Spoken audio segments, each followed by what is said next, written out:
maybe the hottest Browns news of the last day or so was that Shedeur Sanders says he uses the Browns on Madden. And of course, because we're Cleveland, like this is a big story. And I guess, and some people are, because we're Cleveland, it's, does this mean he likes Cleveland, or is he in on the conspiracy to get somebody to come up and trade for him?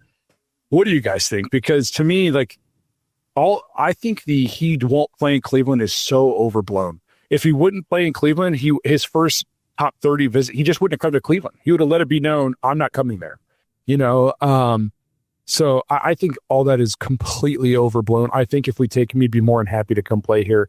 I think Dion has connections with people in the building that he respects. So I don't think that is a problem. In terms of a smokescreen to try to get a team to come up and get him, why would the player be on it? Yeah. You think that they're, you know what I mean? So just what do you guys think? What did you guys make of that? And then we'll just kind of go from there in terms of the quarterback talk. I mean, there's been so much ever since really college football ended and everything that has been connecting the Browns with Shedeur Sanders, whether it's just them being interested in him, if he's available at 2, or them really honing in and saying, this is our guy.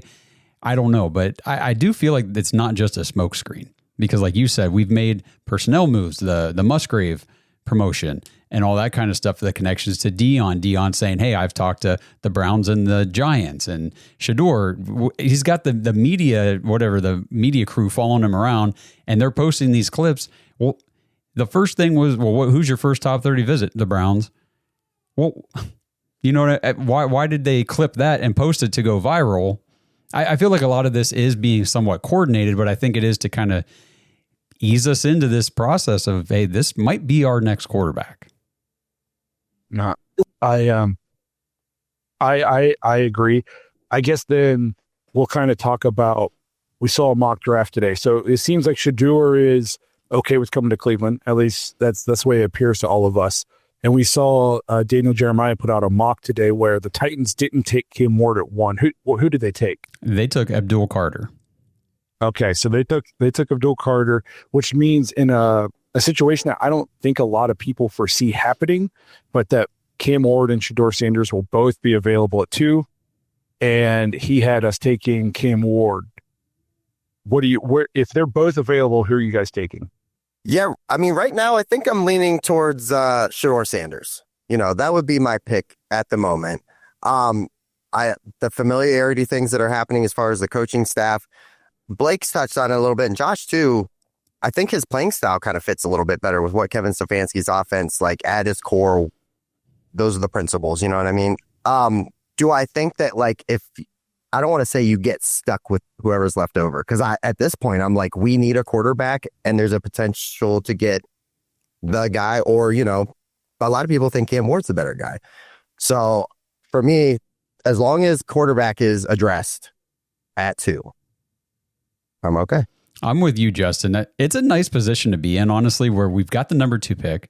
There's 2 quarterbacks, and I'm not dead set on either one. I'd be happy with either, just as long as they don't pass on the position. I think both are great prospects. I keep hearing all this 3rd round grade bull crap from people. I'm like, guys, there's a couple people that have said that months ago, made some headlines. Things have changed, obviously, and most people have them as first round talents, of course. I don't know. I watched both the tape a lot on these guys, and I'm not going to lie, Cam Ward's tape excites me more, but I do see where there could be some issues in the NFL with him if certain things aren't corrected, if he's not coached up properly and put into a good system, all that kind of stuff. But I like them both. Shedeur has really grown on me, and I keep saying the way that his accuracy in the middle part of the field, the intermediate area, is insane. He throws with such anticipation, and those are things you can't. It's not easy to coach that. Like, you can either do it or you can't, and he does it so well. And I like both these guys. I really do. I know for me, if they're both available, I would be going with Shedeur for a lot of the things you just mentioned. The accuracy, the way he processes information. I don't think you can undersell the fact that he's been coached by arguably the best defensive back to ever play the game of football for his entire life, in terms of how to read a defense, tendencies of defensive backs, how to prepare like a pro, how to prepare like a Hall of Famer. Like Dion, Dion talks a lot, but there's no denying like that he put it in the work. Like he knows what it takes to play at that level, that you can talk at that level. And that's the guy who raised and has coached Shedeur his entire life. He's turned around 2 programs, turned around Jackson State, turned around Colorado. And to me, it's the accuracy, it's the throwing with anticipation. His accuracy on some of this stuff. I'm not saying he's CJ Stroud, but I used to watch CJ Stroud at Ohio State put the ball on the sideline or in like a front pylon throws to the end zone. And I was just like, man, CJ is like the most accurate quarterback I've watched in a long time. And I watched Shedeur make a lot of throws that make me think the same kind of thing. I watched a little bit of a tape earlier today, actually. In some of these throws, I'm just like, he puts it's on a string. He puts it right where he wants it almost every single time. He's used to playing behind a bad offensive line. He's used to playing with no running game. He's used to playing with only one good wide receiver, really. So it's just, if I'm going with the 2, I'm going to go with Shedeur. And like you said, I think he fits what we want to do better. Cam Ward might be a little bit flashier, a little bit bigger, a little bit stronger, but I think he's going to take more building around.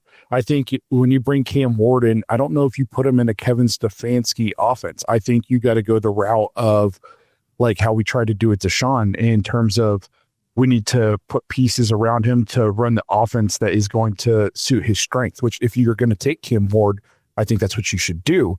You shouldn't try to put a square peg into a round hole.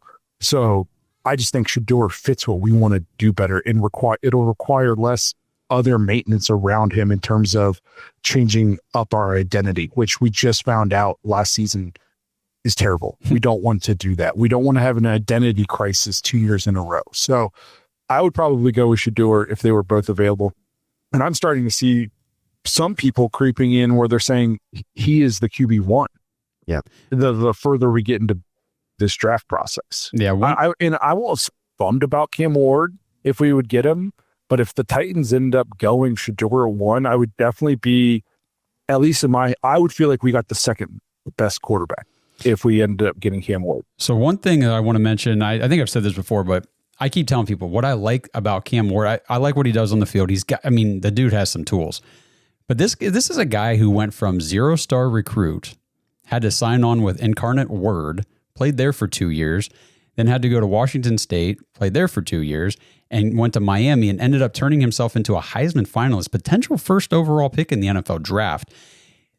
Everything I've read about him from coaches and stuff said like he is a hard worker, he's dedicated, and I feel like he has moved from different schools and seamlessly transitioned, picked up new offenses, played with these players and whatever, and just continued to elevate his game. So I like that, because that piece of his story kind of reminds me of Baker Mayfield, where he had to walk on everywhere he went. So he went from walk on at Texas Tech to transfer and walk on at Oklahoma to Heisman winner and first overall pick.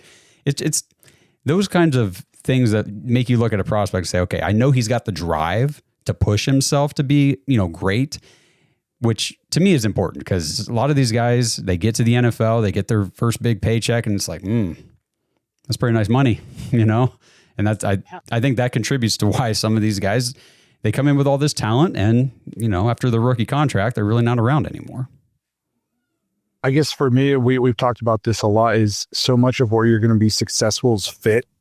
And I just think the fit is better Shedeur in Cleveland in terms of what we're going to try to do on offense. We talked about it a lot yesterday. We think there's been quarterbacks labeled as bust that if they would have just been drafted to a different situation, probably could have been at least solid players in the NFL, if not considered franchise quarterbacks. So I think so much of your culture and your organization and the fit and how you're going to use that person is like a big point in terms of who you're going to draft. I don't want to pick somebody. He might have all the tools, but that doesn't mean he'll work there. Lamar Jackson wouldn't have worked here if we tried to just put him in a Kevin Stefanski offense. You know what I mean? Oh yeah. And there's no denying Lamar Jackson's talent level, but he would not have been successful in an under center, play action boot offense. At least maybe now he would be able to do it as he's gotten better at his from the pocket passing and everything, but we wouldn't ever even have given him the shot. Put him off the field. Exactly. So sure. So much of it is going to be about fit. So that kind of then brings me to, I want to address the crowd of, we all said no matter what, though, take a quarterback at 2. And then there's so many people saying don't take a quarterback because we have so many other holes to fill. We can get one later. The get one later thing to me is is wild. Like just snagging 3rd and 4th round quarterbacks and turning them into franchise guys. That's just what everybody else is doing, and we're just the only team to not do it. Like, so guys, that's not a thing. Here's what I've been saying to people is they'll come out and they'll say, well, this is a bad quarterback class. There's no quarterbacks in this class. It's a weak quarterback class, but just get one later. What? If it's a bad quarterback class, like if it's a bad class, dumbest thing I've ever heard in my life. Like if it's a bad class and there's no first round talents, who the hell are you drafting in the 3rd or 4th? Come on. Cody Kessler. Jeez, I swear some people don't even. They're not. Don't get me started. Don't get me going. So that brings me to this point that one of my personal favorite broadcast people brought up. Nate Zagura said the Browns have had top 5 draft pick 14 times since 1999. In those 14 top 5 picks, they've only drafted a quarterback twice. And it was Tim Couch and Baker Mayfield. So all this talk of how many times do we have to draft a quarterback and it fail before you realize, like, the problem is we're not trying at the right time. We've had a top 5 pick 14 times and we're going about it backwards. We're trying to add all these pieces and we're building them around nothing. And then you just end up wasting people's careers because you're still looking for the thing that matters. And the thing he said, another thing he said I heard today was the hit rate, even in the first round at any position, is like 50%. But there's 100% chance you will not be a good football team if you don't have a quarterback. Right. So you got to take your swing and do it at 2. The only 2 quarterbacks we're taking in the top 5 since 1999 are the 2 quarterbacks that are taking us to our only 2 playoff appearances. Or I get eliminated with Blackburn. Everybody. A team of 66% of our playoff appearances since 1999 have been because of those 2 quarterbacks. Okay, like this notion that the Browns just keep taking quarterbacks number 1 and they just keep the problem is we refuse to do it. Look at all the quarterbacks that we could have had that we passed on because there were other pieces we needed. No, you get the rookie quarterback on the rookie contract and then you add pieces around him. Like, it's like the Browns have been trying to go around it backwards for 25 years and then wonder why we're still where we were 25 years ago. It's just, that kind of blew my mind in terms of I didn't even realize that we've only taken 2 in the top 5 and we've had top 5 picks 14 times. Maybe switch it up. Imagine if we would have taken a quarterback in the top 5 all 14 times. Somebody would have hit. Percentages. One of them would have had to have hit. Yep, you would have thought so. Another point that I posted this on social media the other day, and I'm looking at all these mock drafts that, regular fans are doing, the industry people are doing, and everybody seems to think that the Titans and the Browns are 1 and 2. They desperately need quarterbacks, but these quarterbacks aren't good enough for them. They're going to pass. And then as soon as you get to 3, the Giants need a quarterback. They're going to jump all over Shedeur Sanders. And then, you get down to the Raiders. Oh, man, they need a quarterback. So they're jumping on Cam Ward. These teams might even trade up for him. Wait a minute. So they're good enough for those teams to trade up for to draft, but not for us to just sit there and take? These people make no sense to me. So I will say right now, if we trade down at 2, I might just walk out of the I know, show. dude. And we're going to be doing draft night. I might just walk off the show. Mm-hmm. I don't know. It's kind of crazy. The wild thing to me, and I heard a really, really good argument the other day because I'm a big fan of Abdul Carter. We've talked about it. I like his game. I think he's a freak. He's a game breaker. Jay Crawford and G. Bush were arguing on this little viral clip or whatever, and basically Jay Crawford was like, we got to take Abdul Carter. This makes no sense to take a quarterback. These guys suck. And G. Bush was like, and for credit to him, he basically said, hey, if that guy goes out, let's say Abdul Carter goes out and let's say he just gets like 10 sacks and maybe like 7 hit tackles for loss.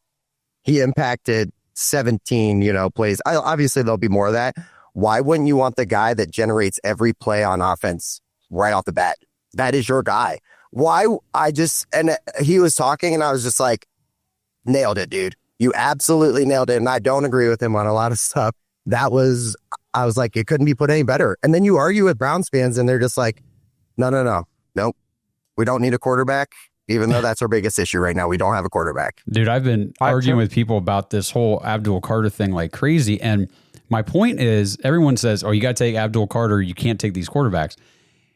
Why do they want Abdul Carter so bad? I hear Browns fans all the time, you guys know it, complain about Myles Garrett not doing enough, not impacting games, not doing everything he needs to do on defense or being that great of a player. Browns fans complain about Myles all the time. And all he ever does is go out and get 10 plus sacks every season except for his rookie season and make all pro every year, Pro Bowl. He's on a Hall of Fame trajectory.